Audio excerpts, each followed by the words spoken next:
Bu, kita lanjut masuk ke pembahasan tentang lansia. Nah, saya mau tanya ini, Ibu di rumah siapa aja? Tinggal sama siapa aja? Sama anak yang paling besar, sama yang cewek itu lah satu. Oh, Satu anak. dua jadi dua di Berarti cuma keluarga inti ya. Ibu? suamiku sama anak yang satu. Ya.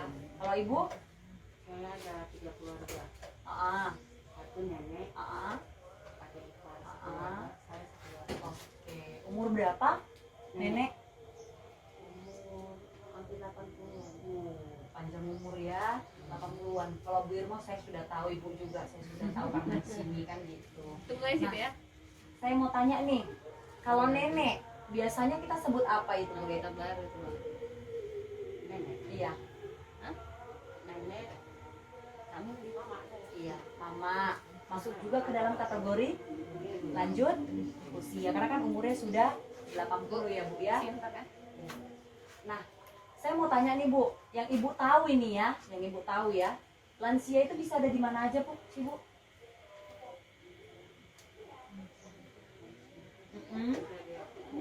Bisa di mana? Ah, di yayasan. Terus di mana lagi? Ah, di Jompo. Di mana lagi? Lansia yang Ibu tahu, yang pernah Ibu lihat, oh ini lansia nih, di mana? Semuanya di Jompo aja semuanya, di panti aja semuanya. Di rumah, ya benar. Tempatnya sendiri ya, tempat anaknya, gitu ya. Nah, saya mau tanya nih, yang biasa disebut lansia Ibu tahu siapa-siapa aja?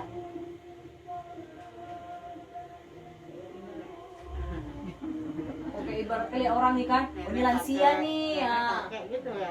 Nenek, kakek. Yang Ibu tahu rentang usianya berapa sampai berapa umurnya? Setahu Ibu. Masuk umur berapa nih yang disebut lansia?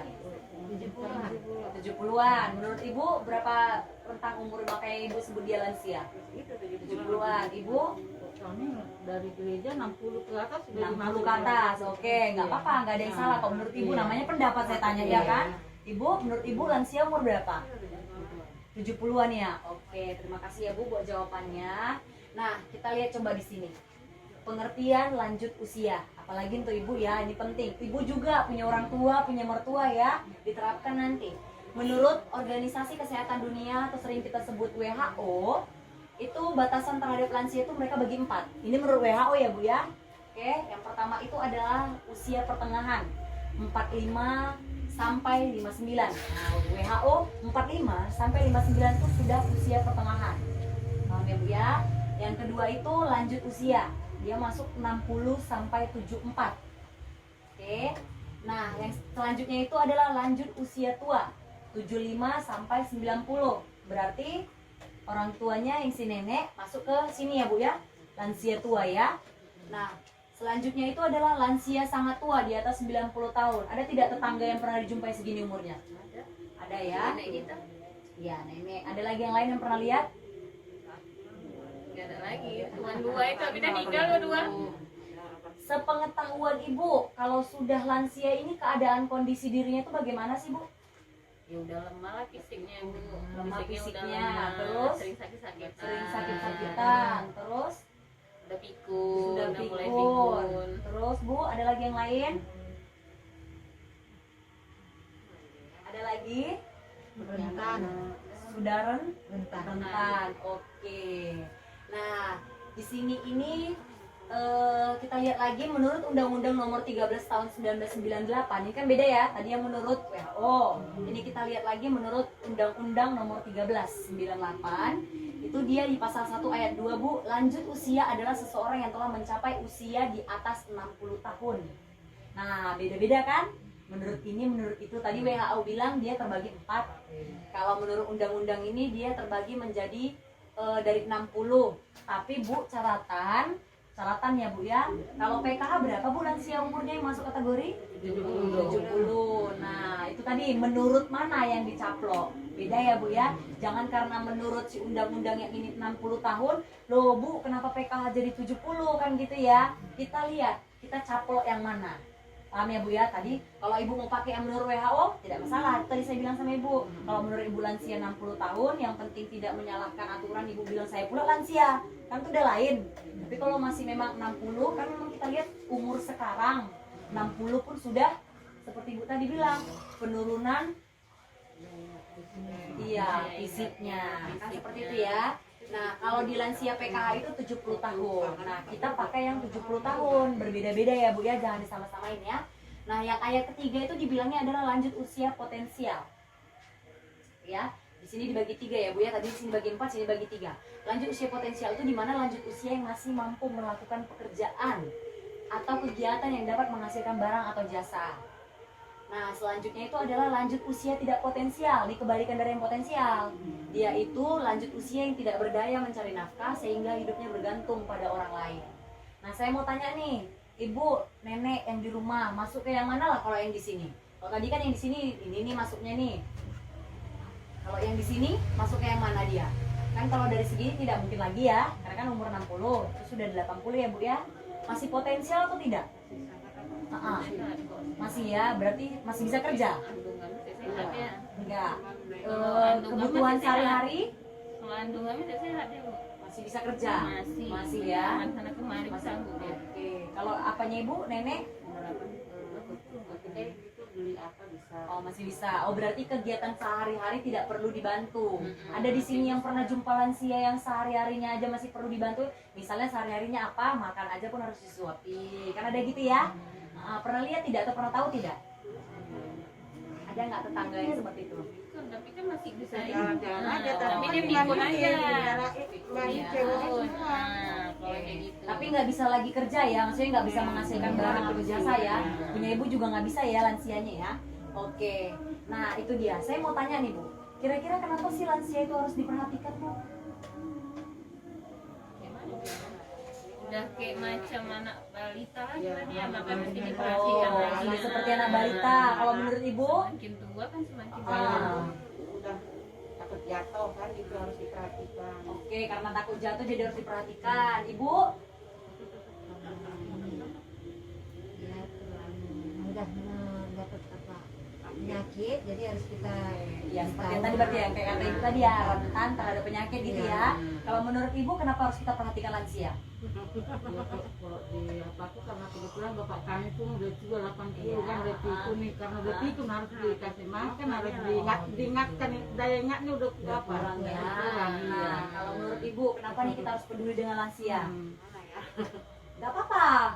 Menurut Ibu ini kan gak ada salah betulnya karena Karena dia menurut. kan gini, kalau mau kencing atau buang air besar kan kita kan wajib menyewa ikan. Ikan dia lah mengarap-arapnya, memandikan. Berarti mirip-mirip dengan Ibu ya, yang kedua tadi ya. Mandikannya. Nah ini kita lihat ya di sini ya.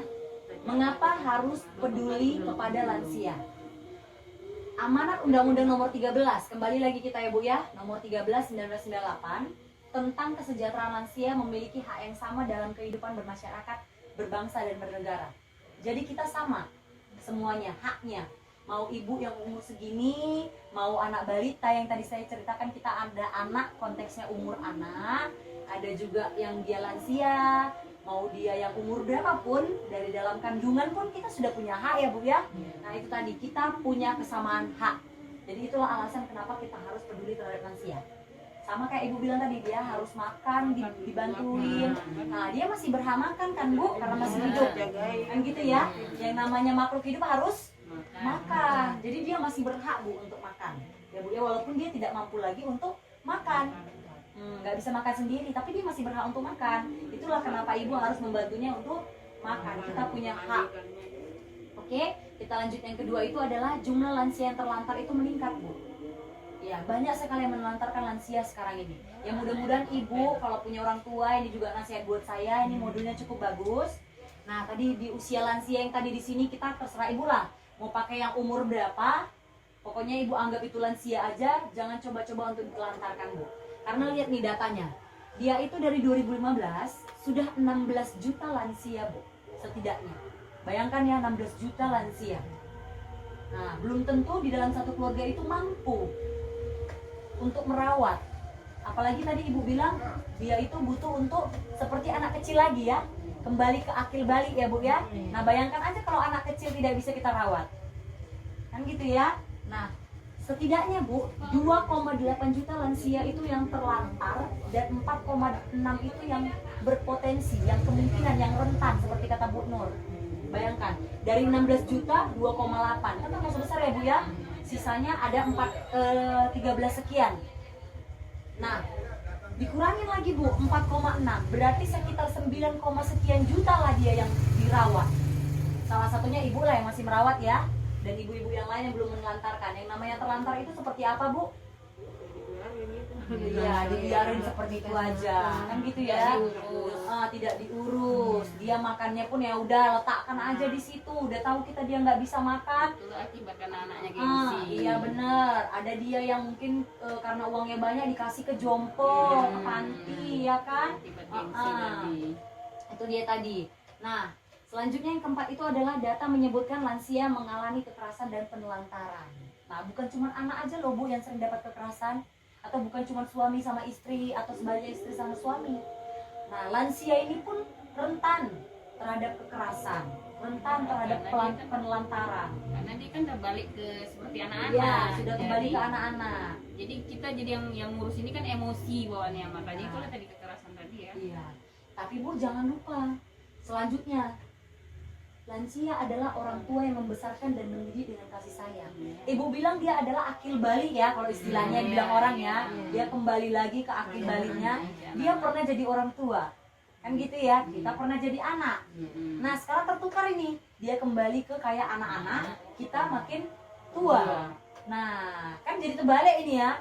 Nah kalau dia makin kayak anak-anak kok malah kita kerasin, kok malah kita kasarin, kan aneh sebenarnya. Anggap itu adalah kembali seperti yang tadi tuh, dia punya hak walaupun dia kembali ke anak-anak.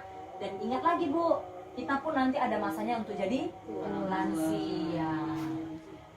Nah ini lagi selanjutnya, sebagian lansia kurang mendapat perhatian dari keluarga. Itu tadi ya bu ya, seperti yang tadi saya bilang, penelantaran, kekerasan, tidak diperhatikan. Nah mudah-mudahan kayak ibu sabar-sabarlah ya kan bu. Butuh ini nggak, kesabaran ekstra nggak bu ngadapin si nenek? Sangat ya. Nah kembali lagi, iya iya benar, memang iya kadang kayak gitu bu, karena kembali ke anak-anak ya.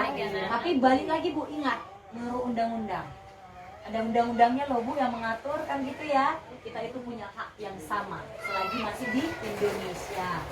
Nah selanjutnya itu adalah lansia adalah potret kita di masa yang akan datang. Seperti yang tadi saya bilang ya, ada masanya nanti kita menjadi lansia. Jadi nggak menutup kemungkinan apa yang kita tanam nanti kita tuai. Kalau kita baik sama lansia, waktu kita jadi lansia pasti dapat yang baik juga. Selanjutnya itu adalah alasannya kita kenapa harus memperhatikan lansia itu adalah panti jompo pun terbatas bu. Kalau semua kayak ibu-ibu dan yang lain yang punya mertua dan punya orang tua menelantarkan lansia, nggak tahu lah bu gimana ceritanya ini panti jompo bisa nampung. Seperti itu. Jadi ingat aja, kembali kita ke pasal undang-undang yang tadi, kita punya hak yang sama. Lansia punya hak untuk hidup, kita pun punya hak untuk hidup. Mereka punya hak untuk makan, kita punya hak untuk makan. Kita pun punya hak untuk berpendapat, lansia pun punya hak untuk berpendapat. Sekalipun kadang buat emosi. Sabar aja, kuncinya adalah sabar. Sampai di sini ada yang mau ditanyakan bu? Habis? Oke, nanti kita bakal lanjut lagi ke sesi yang berikutnya. Ini karena sudah azan, kita sudahi dulu sampai di sini. Terima kasih, selamat siang.